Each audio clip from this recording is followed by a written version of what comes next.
You're not just struggling with lust. You're drowning in a silent war nobody sees. And your soul is the casualty. You scroll for a second too long.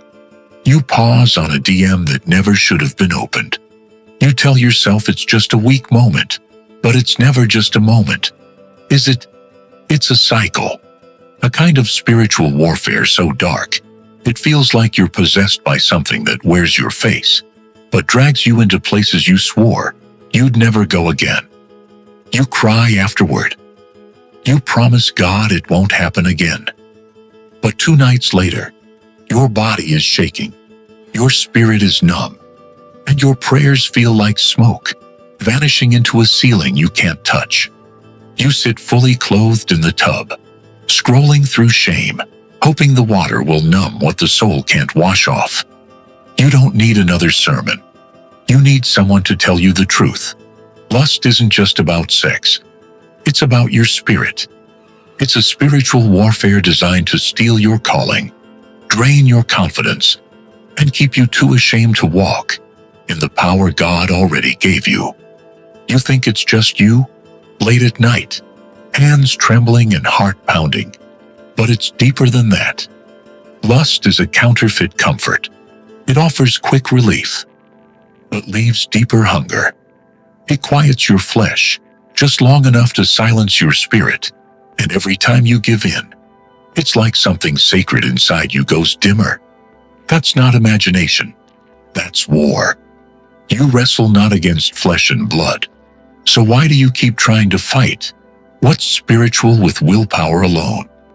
You go days clean and then crash hard, not because you're weak, but because you've been fighting a demonic invasion, like it's just a bad habit. Lust is not passive. It waits for you to be tired, disappointed, lonely. It strikes when your heart is too weary to pray. You think this only happens at night, but some of your worst battles hit you at church, with hands lifted and eyes shut. That's why you can feel fine in the morning, and then by midnight, you're gasping for air in a secret storm nobody even knows you're drowning in. Sexual sin is not just about what you do. It's about what you become after you do it. You become quieter, more withdrawn. You stop singing during worship. You stop praying with confidence. You stop expecting God to use you. You climax, then cry. You wipe the screen and hate yourself. But God still calls you holy. He didn't walk away. He was there the night you slipped. He was there the morning you couldn't look yourself in the mirror. He's still calling you son, still calling you daughter. Even when your shame screams louder than his voice, he's still speaking. But you have to stop agreeing with your enemy. Every time you say, "I'll never be free," you're letting hell disciple you. Every time you whisper, "This is just who I am," you're surrendering your birthright for a few seconds of silence from your pain.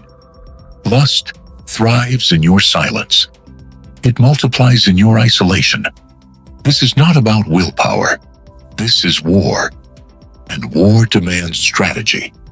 You don't beat lust by focusing on lust. You beat it by running so deep into the presence of God that every counterfeit fades in comparison. You need to build altars where you once built secret habits. Tear down access. Raise up boundaries. Block numbers. Delete apps. Tell someone. Cry if you have to. But don't keep pretending it's not spiritual warfare. Because the enemy isn't playing games. He's after your voice, your future marriage, your legacy. And if he can keep you worshiping in public while bleeding in private, he wins. Lust doesn't care how much you serve in church. It just wants to keep you bound afterward. It wants to feed you just enough guilt to make you fake your way through prayer. And here's the twisted part. The more you try to hide it, the deeper its hooks go. But there's a wild mercy in God that breaks chains even while your hands are still shaking. There's a grace that will meet you mid-scroll, mid-urge, mid-fall, and pull you up if you'll just cry out. God is near to the brokenhearted. That includes the ones whose hearts are breaking from the sins they chose. So cry. Cry like it's the only weapon you have left, because it is. There's power in a cry that says, God, I'm too weak to climb out, pull me out. There's power in honesty. There's power when you say, this is bigger than me, but you're stronger than it. And He is. He always was. You were never meant to win this alone. That's why the Spirit groans on your behalf. That's why angels war over your room while you sleep. That's why your tears still count, even when your hands are dirty. Speak out loud. Rebuke what's been hovering over your thoughts. Call lust what it is, a spirit that has overstayed its welcome. Pray like this: O God, my deliverer, I stretch forth mine hand, though I be filthy, and cry unto thee. For my soul is cast down, and my flesh is weak. Quicken me again, O Lord.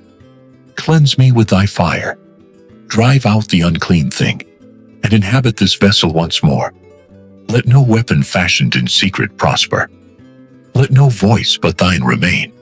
I bind every foul spirit of lust that wars against my peace. And in thy name I rise from this pit. For whom the sun sets free is free indeed. Amen. If that was your cry, don't scroll away. Share this with the one person still bleeding in silence. Don't let them fight this alone.